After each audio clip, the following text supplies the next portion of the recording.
welcome everybody to the SWP branch meeting.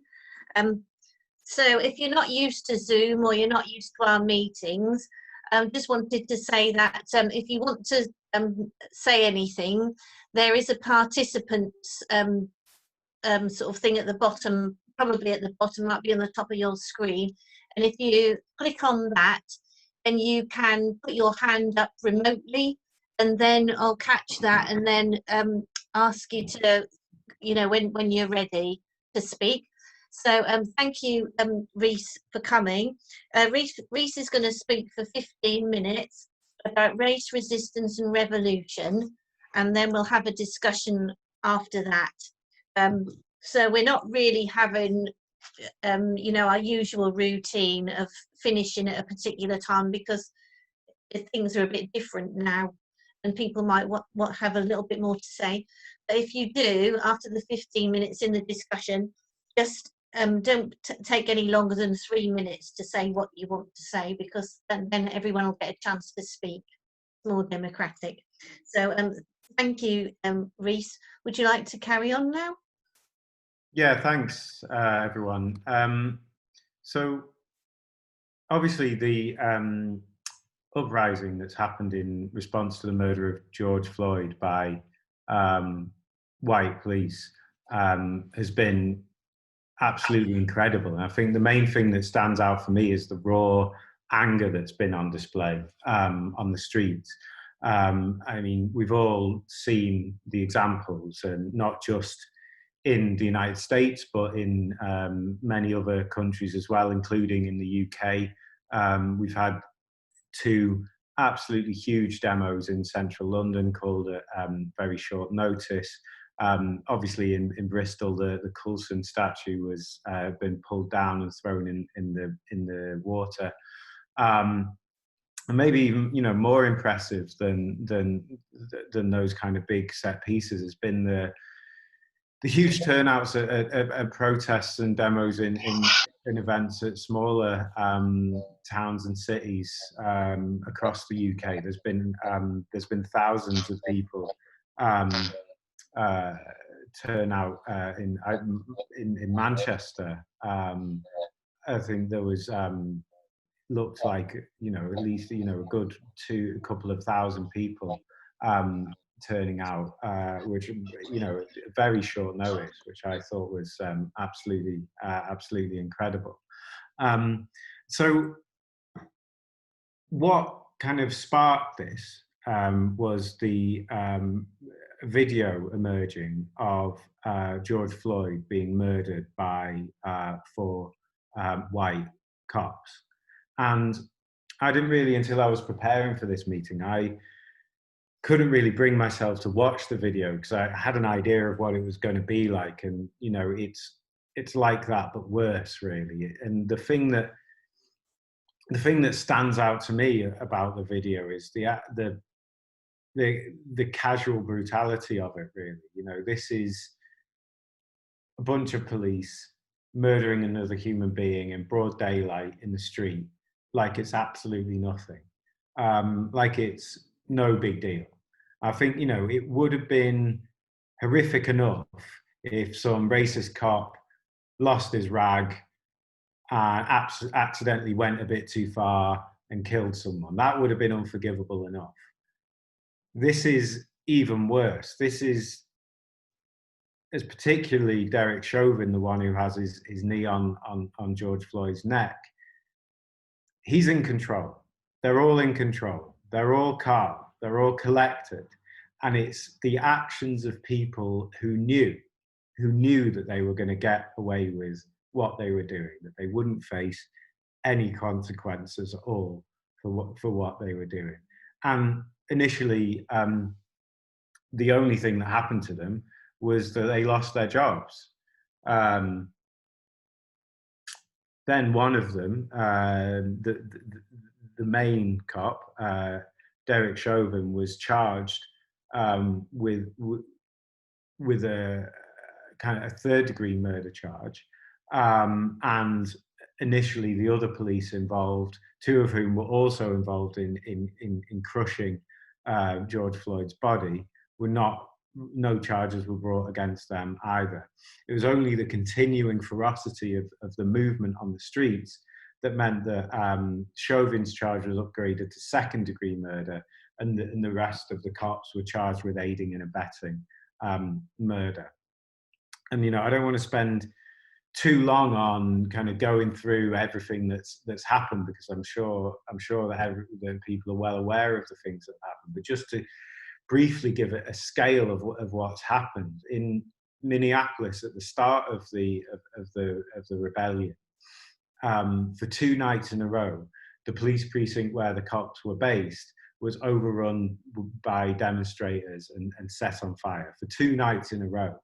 And if you think about what that means in terms of, police will have been desperate not to give up the kind of symbolism of losing a police station. To see that being overrun by protesters really speaks to the determination, the anger, the militancy of those protests. Another police station in Minneapolis, besides the one where the cops were based, was also taken by protesters, and another one that I know of in Brooklyn was also, the police weren't able to hold their lines, and protesters took control. In Washington, the Capitol in Washington, there's been huge militant demos outside the White House while Trump cowered in a bunker inside. And since then, we've seen in LA the other day, there was a demo of what looked like 100,000 people at least. Absolutely huge demos happening almost every day. Quite incredible, and not just in major cities. There's a town called Vida in Texas, deep in southern Texas, a town that's infamous for its association with the Ku Klux Klan. 200 people demonstrated in solidarity with George Floyd and all the other Black people murdered by police. To see a town that's historically been completely associated with the KKK, having people holding signs saying Black Lives Matter and standing in, and this is a town that's 90% white. Yes, there were Black people on that demo, but predominantly it was a white protest holding signs saying Black Lives Matter. I think that really speaks to the change in consciousness that's happened over the last couple of weeks in US society. And one of the demands that's emerged in the last few days is the demand to defund the police. That the police have been too awful, have killed too many people, and got away with it for too long, and that they're unreformable, and that their funds need to be cut, and we need to take a different, more community-based approach to public safety.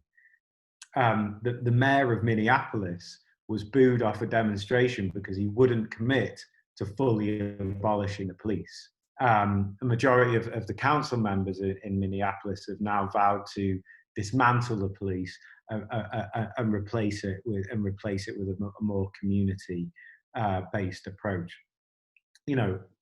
Imagine even 2 weeks ago, thinking that this would emerge as a mainstream policy debate in US society. It's absolutely unthinkable, really. And it's down to the power of a movement that has the ruling class reeling. So you have the ruling class making concessions, charging the cops, talking about sticking the boot into the police as an institution. And this is because they feel that they need to give ground. They're not in control of the situation. The movement on the streets is on the front foot and making the running. Now, defunding the police means different things to different people. It could mean completely abolishing the police and replacing them with something much more fair and much more accountable and much more democratic. It could mean slightly reducing their funding.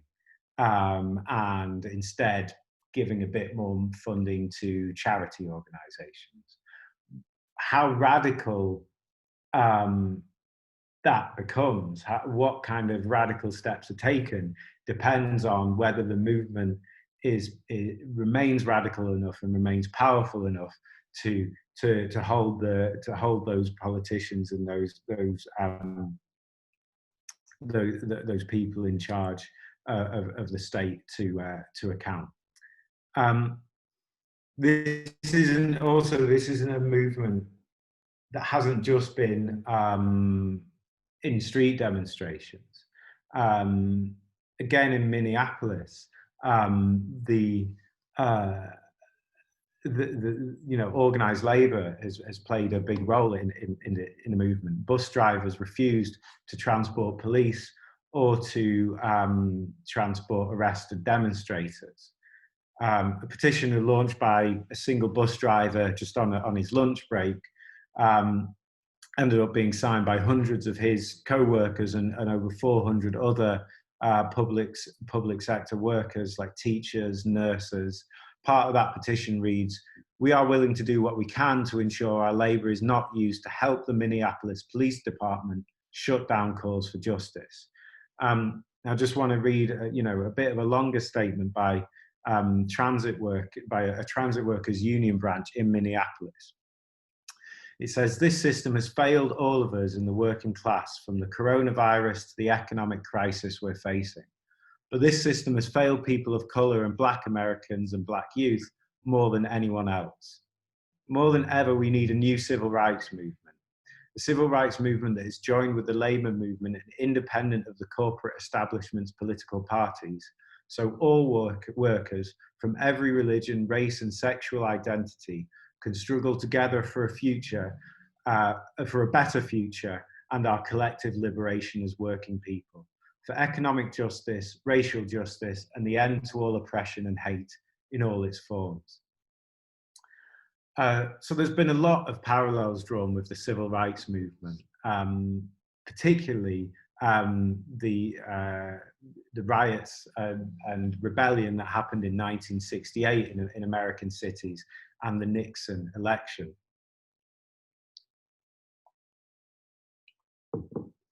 Trump himself has used the same slogan as Nixon did in that election of law and order, that law and order will prevail on the streets.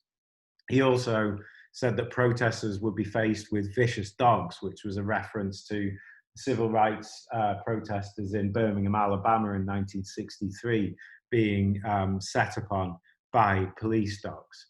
He also said, "When the looting starts, the shooting starts," which was a reference to the segregationist politician George Wallace. So it's clear that he's going to run the election. Now the economy's collapsed. He can't run the election on the economy. He's going to run it on racism. If he wasn't going to run it on that already, it seems like he's solely going to double down on racism and try to galvanize his racist base and pull a majority of voters around him on a racist basis. But kind of Trump's strategy is in a bit of disarray at the moment. The military establishment has broken with Trump over the use of the army to clear protesters, and you had the Defense Secretary Mark Esper directly contradicting Trump on the use of troops, saying that troops wouldn't be deployed in the streets. So it's not at all clear whether Trump can pull off the same trick as Nixon did in 1968. I don't really have too much time to go into the ins and outs of 1968 and the civil rights movement. But I think one of the big differences and one of the reasons why Trump may find it hard is that the demos today and the movement today has been far more mixed than the civil rights movement was. And that's quite a recent development and a very welcome one. And, those of us who've argued the case that sees class as central to fighting back against a common enemy, rather than talking all the time about what divides people, we can start to talk about what unites Black and white working class people. much of the language, you know, in the US, but in this case as well, in this country as well, has been the language from a previous era. It's been, you know, talking about discussing strategy using the language of privilege, you know, that white people can use their privilege in order to defend and help black people in protests against the cops. Now, I don't think it's a privilege not to suffer racism. It shouldn't be a privilege not to get killed on the streets by the police.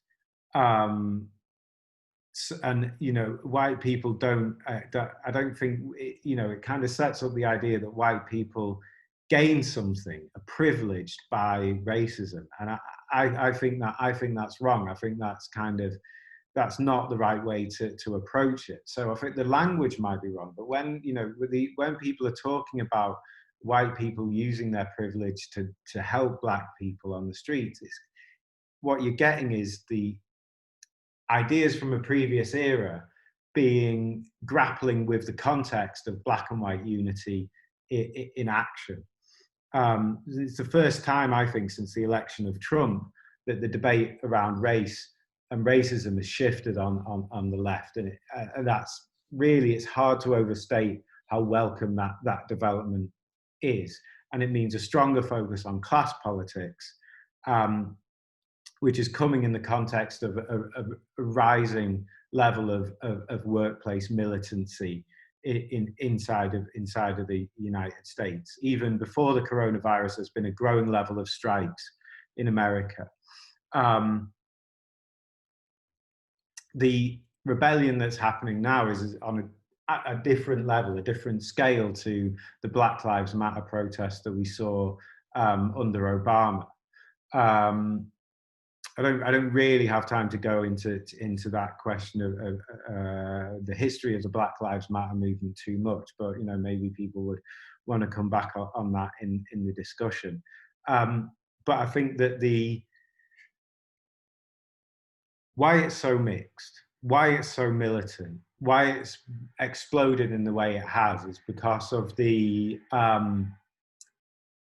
tinderbox that is American society. And I think a similar thing's happening here and happening in many countries around the world, that the coronavirus has kind of, it's exacerbated, it's laid bare the gross inequalities in society, and the way that this system is not delivering and is not working for people. And it's happening after 10 years of austerity and after 40 years of neoliberalism. And this is obviously impacting black people disproportionately, hugely disproportionately. In America, the mortality rate from coronavirus is 2.4 times higher for black people than it is for white people. That means that almost 22,000 black people have died from coronavirus in the US, which counts for around a quarter of overall deaths, even though black people make up only 13% of the population. So if black people had died at the same rate as white Americans, about 13,000 people would still be alive. So, you know, the reasons for this is clear. It's not to do with genetics or some kind of preponderancy to catch this virus. It's about conditions. It's about, one of the main reasons is underlying health conditions, especially in America. That's because black people are much more likely to work in poor jobs, badly paid, with no health insurance. Also to work in jobs where they're on the front line and more likely to catch coronavirus in the first place. So just kind of in the last few minutes, I just want to say a few words about the Democratic Party. And I think this is another reason that's feeding the militancy and the urgency of these protests. So first of all, Bernie Sanders is gone. Bernie Sanders as a campaign failed. And it's blindingly clear that the Democratic Party will not allow a radical politician to be the candidate. So what we're left with is Joe Biden, who's kind of, he's a shit Hillary Clinton, basically. So, Sanders isn't going to come and save the day. I think very obviously Joe Biden isn't going to be able to offer any kind of serious solution. So what are people left with but to take matters into their own hands, but to try and solve things themselves by their own actions? And that's why I think what we're seeing at the moment, obviously there'll be peaks and troughs. Things have exploded very quickly, and things aren't just going to keep on going on an upward trajectory forever. There'll be peaks and troughs in this movement, but what we're seeing now, I think, is the start of a movement, because what you're witnessing is millions of ordinary people trying to solve things, trying to find a solution for themselves. And as Cornel West said on CNN, in order to end racism, we need revolution. We need the democratic sharing of power, resources, wealth, and respect. And I'll end it there. People have talked about it. People have gone over it pretty well. I think, okay, so a 100-year-old statue might not be the most pressing thing, we think, in society, in British society, in 2020. It might not be the most pressing issue, but I think that what has happened with it is the government, with the toppling of the Coulson statue and the graffiti on the Churchill statue, the government have kind of tried to seize that moment to say that, aha, they've gone too far, let's put a line in, let's kick back, and let's whip up a racist backlash against them, because you can't say Churchill was a racist. It's absolutely appalling. He was a great leader. He was a great man. He's the best Briton ever. Everyone loves Churchill in this country. What a terrible thing to do. What a terrible thing to say. So they're attempting to whip up a racist reactionary backlash against the movement and kind of seize the time. I think it's an open question whether that's going to succeed or not. I've remembered in previous demos when maybe some people have done slightly ill-advised things on the cenotaph, and there's been a degree of genuine outrage, obviously stoked up by the media to a large extent, but it's hit a chord with people. I don't get the sense that that's happening this time around. I get much more of a sense that it's not an argument that we won, but there's much more of a discussion around Churchill was a racist. What is Churchill's history? What are these quotes that he made? What did he do in the service of the British Empire? That's good. And we need to, we have an analysis of these figures that have been at the top of the British ruling class and the top of the British Empire, and we need to be winning that with people. So I think the fact that someone's defaced the Churchill statue and called him a racist, and and someone's kicked down a statue, that opens a debate for us, and I think that's to be welcomed, actually. And what we do need to do is keep a hold of the kind of insurrectionary character of that demonstration in Bristol. It's fine for Keir Starmer to say, these things should come down, but to take them down in a demonstration was completely wrong. No, we need to be saying that was the right way to go about it. That's the thing I think that we need to hold on to kind of make sure that we push this in a radical direction, is to hold on to the insurrectionary nature of that protest that brought that statue down. Okay, difference between the US police and the British police. There's all kinds of differences in terms of the way they're funded, and obviously the main thing to my mind is that the American police are much more tooled up. They're much more heavily armed. They see the kind of National Guard, which aren't quite the police, but similar, driving really tanks, machine guns down the streets. That's not something you ordinarily see on the British streets. But fundamentally, the police are there, both in the US and Britain and around the world. They're there to protect the state. They're there to protect the interests of the state. Okay, what are the interests of the state? Very briefly, they're there to further the interests of the ruling class. And that's why you find the most reactionary, racist, sexist, homophobic views within the police force. Because like someone said, racism comes from the top. These ideas are put into society from the top in order to divide us. And the police are there to protect all that and protect the interests of those people at the top of society. You can see that very clearly at the moment today. So when someone asked, how can we sustain this? I think that analysis speaks to this question, really. One of the things I've heard over and over again is, how can we make sure this isn't just a moment? How can we make sure that this is a sustained movement for real change?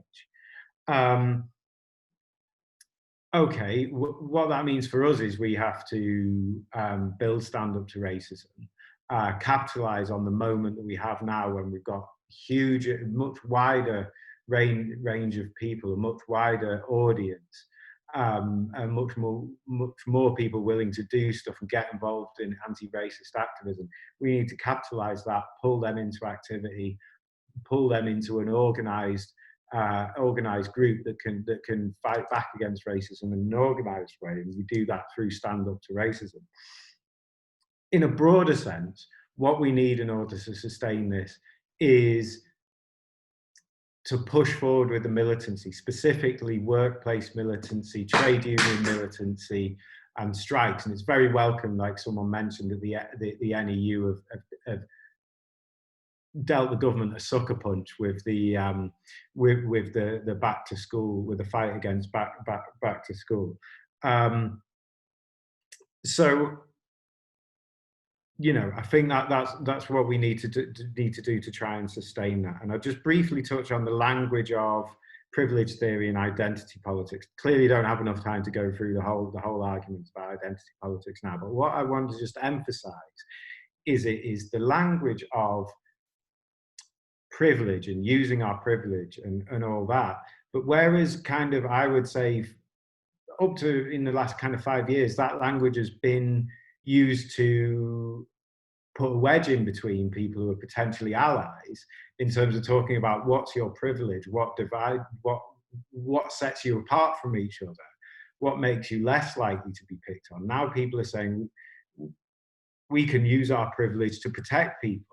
Okay, we may disagree with some of the formulation of that, and we definitely need, you know, we need to kind of take on that argument, but it's an argument that's taking place in a much more favourable context for us when we want to argue that black and white people, working class people, are united by their common class interests.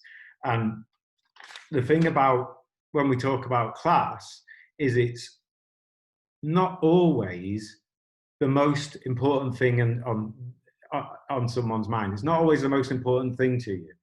If you're getting harassed by the cops, if you don't get a job because you have a Muslim name, class isn't necessarily the thing that you're thinking about in that situation.